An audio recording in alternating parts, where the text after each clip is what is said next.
Greetings, it's Tuesday, December 8th, and let's get right into things here.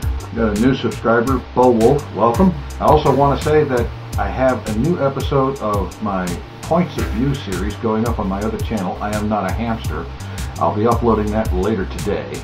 I was looking at some of Bowulf's videos. He's a Atkineer, somebody that's apparently very much into the Atkins diet plan and apparently pretty knowledgeable about it.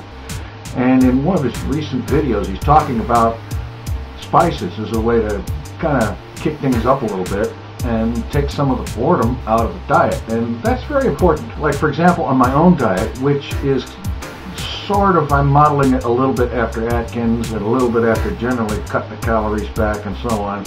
But it's not strict Atkins, but still, it's following a lot of the way Atkins does things. One thing I do the most is this stir-fry dish. And I make this from, and excuse me for reading from a list here, I make this up from varying combinations of spinach, cabbage, onions, and that can be white, yellow, Vidalia, red onions, green onions, scallions, shallots, bell peppers, red, green, yellow, and even orange. That one surprised me too. I'd never seen orange bell peppers until about 6 months ago. Let's see.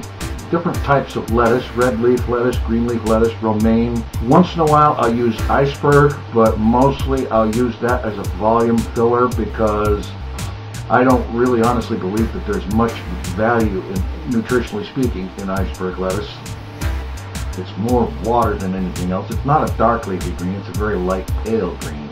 Things like cauliflower, broccoli, carrots, beets, frozen stir-fried vegetable mixes with water chestnuts and assorted other typically Chinese food style ingredients. I use those frequently. And then of course the spices. A menu that is made up largely of what I just read off can get boring quickly without the spices. And so I use a lot of spices in varying combinations, and it keeps the flavor changing from one meal to the next, so I don't have to get bored with it, even though I'm eating essentially the same type of thing most of the time. Start out with your basic salt, black pepper, and here's one you don't see too often, but it's really good, white pepper. It's like black pepper, only just a little bit stronger. Soy sauce, and no offense to anybody who believes otherwise, but Kikkoman's is definitely the way to go. Have some spice blends here from McCormick.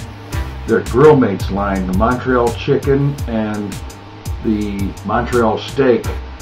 They're good for what they're labeled for. They're also good to blend into this stir-fry mix that I make, which, by the way, includes those vegetables and usually ground turkey or ground chicken or chicken cut up into chunks or other meats. The McCormick one-step line, they have one-step chicken seasoning. They also have a beef seasoning, but I'm out of that at the moment. Emeril's Original Essence. You want to kick something up a notch, this will definitely do it. He's not kidding. Emeril's Dammit Salad Seasoning. It's good as a salad seasoning. I also use it in cooking. Chili powder. Gotta have the chili powder. Paprika. Oregano, parsley flakes. Now I know these things are better fresh, but they're not always available fresh where I shop, so I keep this stuff on hand as well. Ground cinnamon, garlic powder, thyme, another one that's better fresh, but still can't always get it fresh, so I keep the powder on hand, or the dried flakes or whatever it is. Celery seed, very good. Ground ginger, that'll kick you up a notch or three. Dill weed, you like the dill flavor? Dill weed is good. Dill seed is good for that too.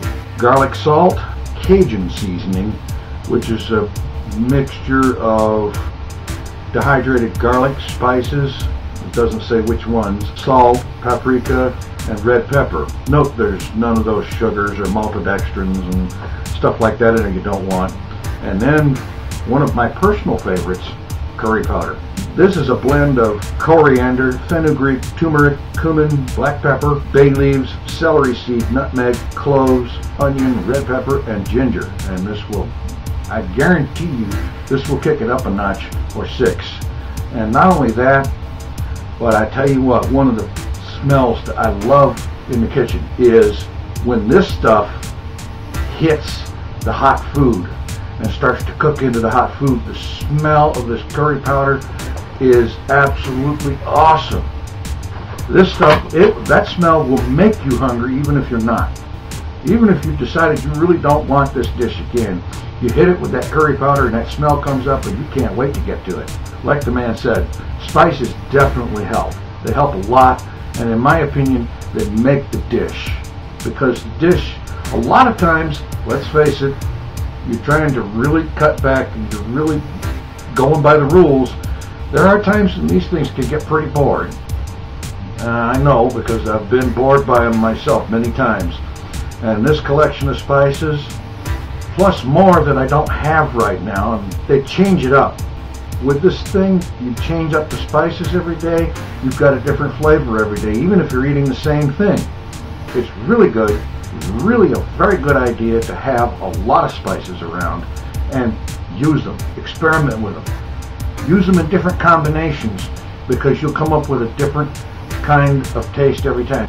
Okay, you take a piece of chicken and you squeeze some lemon juice onto it and let that soak in, and then you take some white pepper and some black pepper, get liberal with that on the chicken, and next thing you know, you've got a lemon pepper chicken. It absolutely rocks. You don't really have to go out and buy something that says lemon pepper chicken on it. You can do it yourself. Easy, fast. So spices definitely help, and I just lost my power. Okay, that was cool.